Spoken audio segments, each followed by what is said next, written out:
রাত থেকে অবিরাম বৃষ্টি।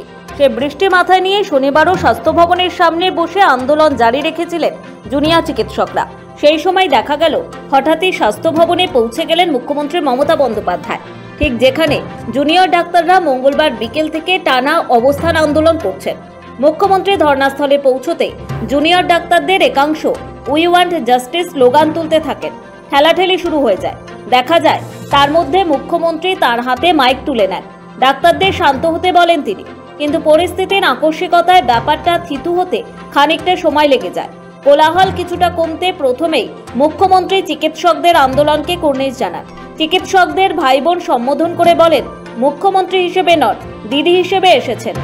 আমি এসেছি তার কারণ আমি মনে করি আপনাদের কাছে আসা মানে এটা নিজেকে ছোট করা নয়, এটা নিজেকে বড় করা।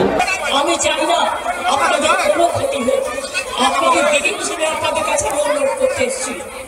আমি মুখ্যমন্ত্রী নই, মুখ্যমন্ত্রী হিসেবে বলতে আছি না, আমি আপনাদের দিদি হিসেবে বলতে এসেছি, যাতে আপনারা না ভাবেন হ্যাঁ আপনি দিদি হিসেবে আছেন।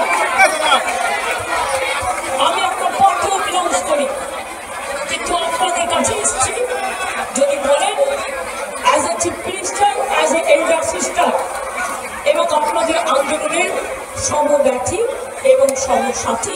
আগে 3 বার নবান্নের সঙ্গে জুনিয়র ডাক্তারদের বৈঠকের কথা থাকলেও তা ভেস্তে যায়। গত বৃহস্পতিবার মুখ্যমন্ত্রীর সঙ্গে বৈঠকের জন্য জুনিয়র ডাক্তাররা নবান্নে পৌঁছলেও তারা লাইভ স্ট্রিমিং এর দাবিতে অনড় থাকায় বৈঠক ভেস্তে যায়। মুখ্যমন্ত্রী অপেক্ষা করেছিলেন, তবে শেষ পর্যন্ত বৈঠক হয়নি। তবে নবান্ন জুনিয়র ডাক্তারদের এই স্নায়ুযুদ্ধের মাঝে শনিবার দেখা গেল স্বাস্থ্য ভবনে পৌঁছে গেলেন মুখ্যমন্ত্রী মমতা বন্দ্যোপাধ্যায়। চিকিৎসকদের আশ্বাস দিয়ে মুখ্যমন্ত্রী বলেন, যদি চিকিৎসকরা কাজে ফিরতে চান তিনি অফিসারদের সঙ্গে তা নিয়ে কথা বলবেন। আন্দোলনরত চিকিৎসকদের বিরুদ্ধে কোনো কড়া ব্যবস্থা নেবে না সরকার। চিকিৎসকদের কাছে কয়েকটা দিন সময় চেয়ে নেন মুখ্যমন্ত্রী। দুর্নীতি নিয়ে কোনো অভিযোগ থাকে তাহলে নিশ্চয়ই তদন্ত করে সাজা দেওয়া হবে, কারো দোষ থাকলে ব্যবস্থা নেওয়া হবে। আপনাদের জন্য সিম্পাথি, আমি কোনো অ্যাকশন নেব, আমি পুলিশ নই, কারো বিরুদ্ধে কোনো অ্যাকশন নেবার আমি বিরুদ্ধে। আমি জানি আপনারা অনেক কাজ করেন, মহৎ কাজ করেন, আপনাদের ছাড়া সিনিয়ররা যেটা কিডনি ডিপার্টমেন্টে মারা গেছে ক্যাথলেটও চেঞ্জ করতে পারেন না। প্রাকৃতিক দুর্যোগের মধ্যে অনেক কষ্ট পেয়েছেন,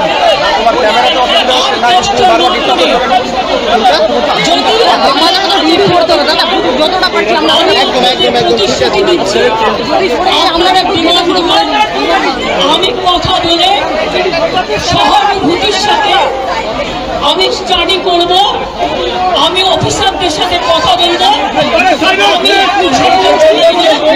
আমার সাথে সবাই আছে। আমি আপনাকে বলতে চাই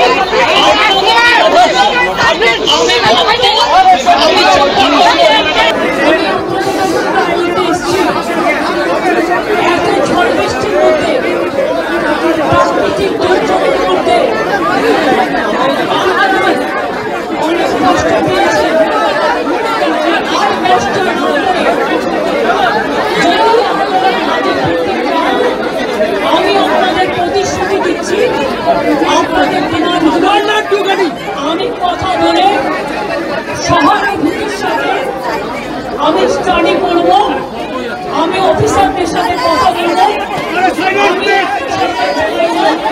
আমার সাথে সবাই আছে। আমি বলতে চাই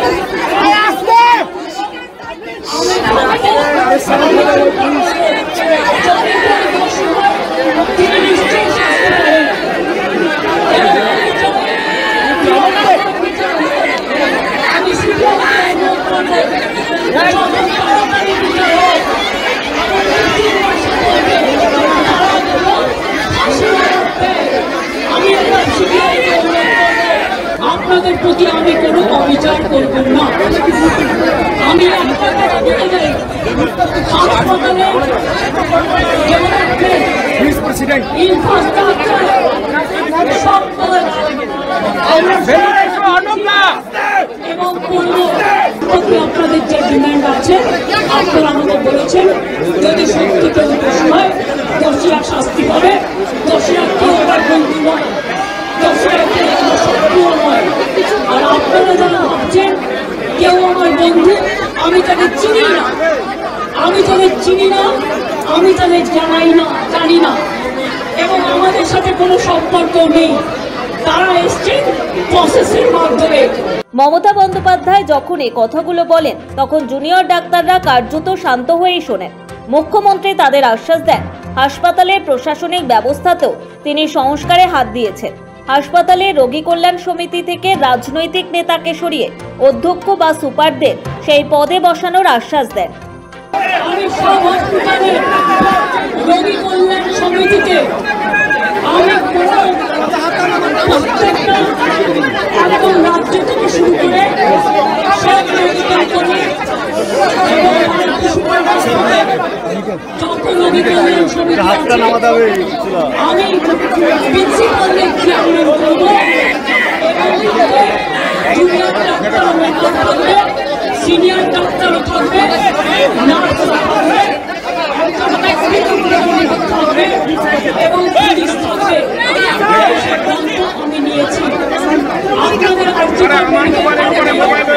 আমি রোগী কল্যাণ সমিতি ভেঙে দিলাম এবং সব মেডিকেল কলেজে আমি রোগী কল্যাণ সমিতি ভেঙে দিলাম।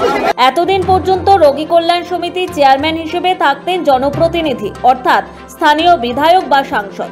বিরোধীদের তরফে বারবার এই অভিযোগ তোলা হয়েছে যে দলীয় প্রশাসন চালানো হচ্ছিল ওই সমিতির মাধ্যমে। এইসব সমিতি নিয়ে বিভিন্ন সময় অভিযোগ উঠেছে। এবার সেই সমিতির চেয়ারম্যান পদে অধ্যক্ষদের রাখার কথা ঘোষণা করলেন মমতা বন্দ্যোপাধ্যায়। বললেন, আপনাদের আন্দোলনের সমব্যথী সমসাথী। আমাকে একটু সময় দিন, আমি নিশ্চয়ই সাধ্যমতো চেষ্টা করব। আমি দুর্নীতির কোনো একটা টেন্ডার রেজাল্ট পর্যন্ত আমার কাছে আসেনি। তদন্ত যদি প্রমাণিত হয় আমি নিশ্চয়ই সাজা দেব। আমি চাই না আপনাদের কোনো ক্ষতি হোক, আপনাদের জিনিস কিন্তু আপনাদের কাছে এসছি যদি বলেন as a chief minister, as a elder sister এবং আপনাদের আন্দোলনের সমব্যথী এবং সমসাথী। আমার এটা লাস্ট চেষ্টা আপনাদের জন্য করে গেলাম। বাদ বাকিরা যদি আমার উপর ছেড়ে দেন আপনারা জাস্টিস পাবেন, আপনারা ইনজাস্টিস হবে না, এটুকু আমি বলতে পারি। মুখ্যমন্ত্রী ধর্ণা মঞ্চে পৌঁছে যাওয়ার উদ্যোগটিকে সাধুবাদ জানিয়েছেন আন্দোলনরত চিকিৎসকরা।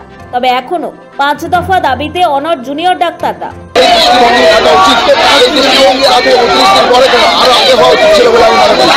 ঠিক আছে, তাদের প্রসাদ যেটা যদি কোনো জায়গা নয়, আমি মনে করি যদি তিনি চেয়েছেন আলোচনা করতে, আমরা আলোচনা করতে রাজি আছি।